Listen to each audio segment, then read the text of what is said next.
of all, before we get fully into this video, let's discuss some types of foreshadowing that you might have in your manga. The first type of foreshadowing is direct foreshadowing. This is when you directly tell the audience that a big event is coming up. So for example, in the case of direct foreshadowing, you might show at the start of a scene or the start of your story, your character saying something like, "I never knew that on this day my life would change forever." And that is directly telling the audience that a big event is about to occur. So in the case of direct foreshadowing, you will be directly telling the audience or showing something to let them know that a big event is about to happen. Direct foreshadowing can be very helpful if you want to build your audience's interest at the start and let them in on a little bit of a secret that might be occurring later on in the story. The second type of foreshadowing I want to talk about in this video is indirect foreshadowing, and this is when the author leaves clues or little hints throughout the story without directly telling the audience that a bigger event is coming up. So in the case of manga, this could be some indirect clues through the characters' dialogue, so they could say something unexpected or surprising, or give a little bit of a clue through their dialogue. You could also reveal this through certain clues or hints throughout the story, through where certain objects are placed or the types of things you reveal in the scenes. And you could also show indirect foreshadowing through the artwork you use, by having something unexpected in the artwork or having a clue in the artwork in some way. The third type of foreshadowing I want to talk about is called Chekhov's gun. This is a writing concept that suggests that any details that are revealed in the story will be used in the story in some way eventually. So the reason why it's called Chekhov's gun is that if a gun is shown in a scene, then it would be expected that that gun would be used at some point later on in the story. And this is a good technique that can apply to a manga or a light novel. When you are revealing something in your story, in this case a manga, you need to think about when you are showing something in your scenes or revealing something to the audience, you should be foreshadowing that that thing or that object will be used at some point later on in the story. And so Chekhov's gun is a specific type of foreshadowing as well. The next type of foreshadowing is red herrings. This is not necessarily a type of foreshadowing, but it is something I want to talk about because a red herring is a deliberately misleading clue that gets the audience off the tracks of the foreshadowing. So red herring is not a foreshadowing, but it is a good way to enhance the foreshadowing in your book. Red herrings are best used with indirect foreshadowing. So indirect foreshadowing means that you might add some clues or hints. So along with the true clues and hints, you can also add a few red herrings, which are false clues or false hints that kind of get your audience off the track to understanding the truth. And so it's a good way to mislead your audience and think something else is the truth when the truth might be something else. And that can really enhance the foreshadowing in your story as well.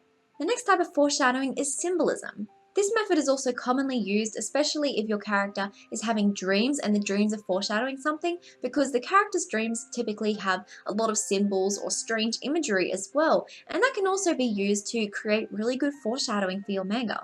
And the final type of foreshadowing I want to talk about in this video is memories. So using your character's memories are a good way to also foreshadow later events. If your characters are having flashbacks or memories that they just can't seem to recall, it's a really good way to really leave your audience anticipating what is going to happen next.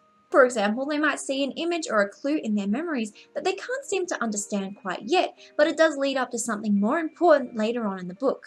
So these are the main types of foreshadowing, and while there might be some other types as well, these are the main ones that I think can best apply to creating a manga, a comic, or a graphic novel.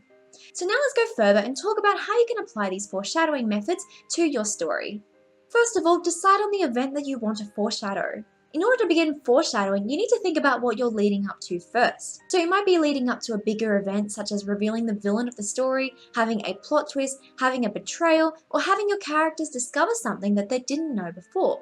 When it comes to having these bigger moments in your story, it's important to add some foreshadowing to lead up to these moments to make it seem not so unexpected to your audience. When your audience has the clues to lead up to those scenes, but the clues are kind of hard to decipher, your audience will wonder why they didn't see it before. So you need to decide first of all what event you're wanting to foreshadow, and then we can go back and think about how we can lead up to those events to get to that moment realistically. Now second of all, think about what your audience needs to know. Once you know what kind of event you want to foreshadow, it's important to think about what parts of that does your audience need to know about before we get to that actual event. So let's say we're creating a plot twist, for example, which I do have a video about plot twists here if you want to check that out.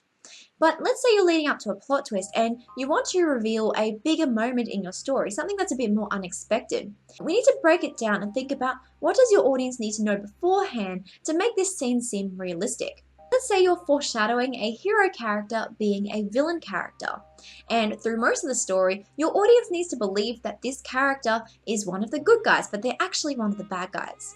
So later on when you have the plot twist, you would reveal that this hero character has been the villain character all along. So in order to lead up to this, you might have the villain character disappearing at strange times of day to talk to the other villains. Occasionally this character may say some things that sound more villainous and don't really sound like a thing a hero would say. At times when they're doing heroic things, they may make some questionable choices that some readers might question when they're looking at this so-called hero character.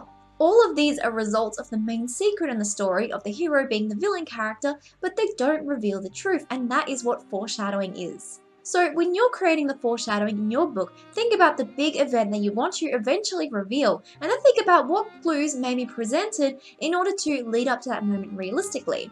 When you're foreshadowing your manga, it's also important to use body language, gestures, and expressions effectively, because these can really say a lot more than your characters might say with their dialogue. Because manga, comics, and graphic novels have artwork, this is a really good opportunity for you to use this to your advantage and show characters using unique body language or gestures when you are revealing a clue to your audience.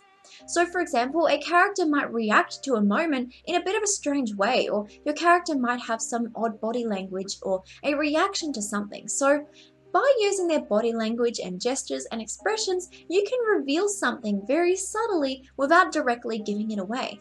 This is another form of indirect foreshadowing. For example, if a character is secretly a villain character, maybe the villain character has a common body language or stance that they commonly use, and the hero character, who is pretending to be a hero, has the same body language and same poses. And so this might be a subtle way to reveal that this is the same character. However, maybe only very smart readers who are reading your manga would be able to pick up on the fact that they have the same body language. So think about how you can effectively use this in your own manga creations. Expressions can also be very good for revealing true motives and thoughts, because the expressions can be like showing your character's main thoughts on the surface, so it's also a good way to foreshadow in your manga. You can also use dialogue very well in foreshadowing, so this is my fourth tip: use dialogue when you are foreshadowing.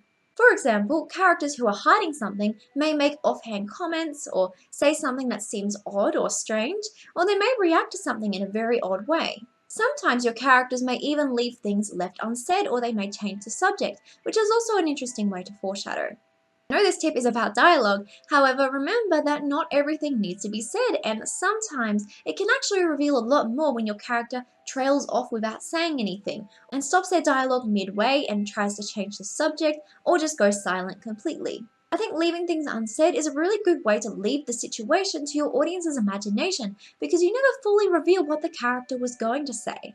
For example, if a character who is hiding something is asked a question about that situation or event, they may look away and be unable to answer, or they may try to lie about the situation, but it may look strange, especially if you are incorporating this with body language and expressions. My fifth method for foreshadowing in a manga is foreshadow through the artwork. Using this method in a manga, comic, or a graphic novel is a really good way to tie everything together.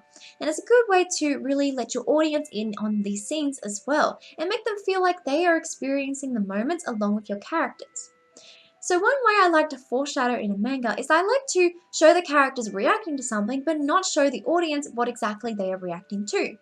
So if your character turns a corner or opens a door or does something and they suddenly look very shocked and horrified, your audience would wonder what they are reacting to. And so maybe you can show them reacting to something, but you don't actually show what they are reacting to. And so this is a great way to foreshadow, because your character has responded in such a strong way to something, but your audience doesn't know what they are reacting to. Another good way to foreshadow through the artwork is that you could have a character talking to someone, a mysterious person, however you hide the character behind something in the scene, or you hide the character behind a wall or something, so your audience doesn't know who this character is talking to.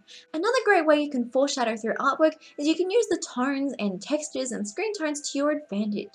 So if you're wanting to make a scene feel a bit darker, you could add darker screen tones and create a darker atmosphere in the scene.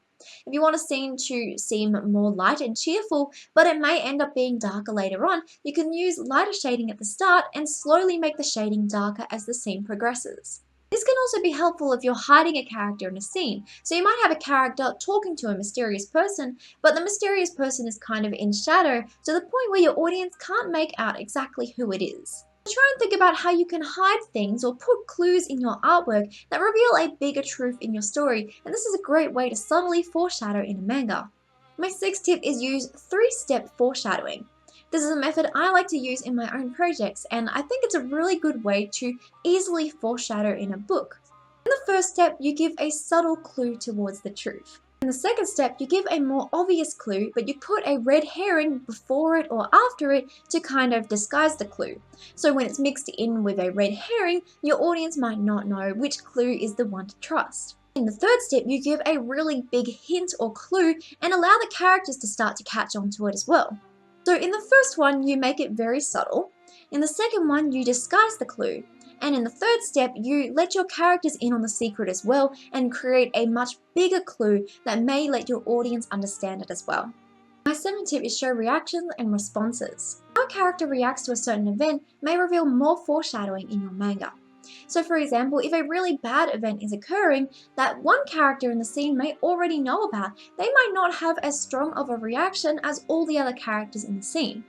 Or when something is revealed in your story that the character already knew about, they may not seem as surprised as the other characters. So think about how your characters react and respond to certain situations, especially if this character is a part of a plot twist or a betrayal later on in the story. My eighth tip is foreshadow through external forces. To do this method, you could have maybe a character in the scene seems to know one of your characters. So in the example I was using earlier where a hero character might be a villain character, maybe another villain character doesn't know that they're secretly trying to be a hero. And so when all the heroes are going out and this one villain character sees them, this villain character may act like they're friends towards this pretend hero character. And so this villain character who's pretending to be a hero might end up being confused on how to respond because this villain character clearly knows them, but they don't know how to continue keeping their secret. So that's a good way to foreshadow or reveal something through an external force. This could also be done through maybe a book that's written about your character, or a letter or a message of some kind that just reveals something through an external force that is not controlled by your characters. And finally, I want to talk about showing the result after the truth is revealed in your story. So the foreshadowing will always be leading up to something, and once you have revealed this truth or this plot twist or betrayal that you'll be having later on in the story, you need to think about what needs to happen after that.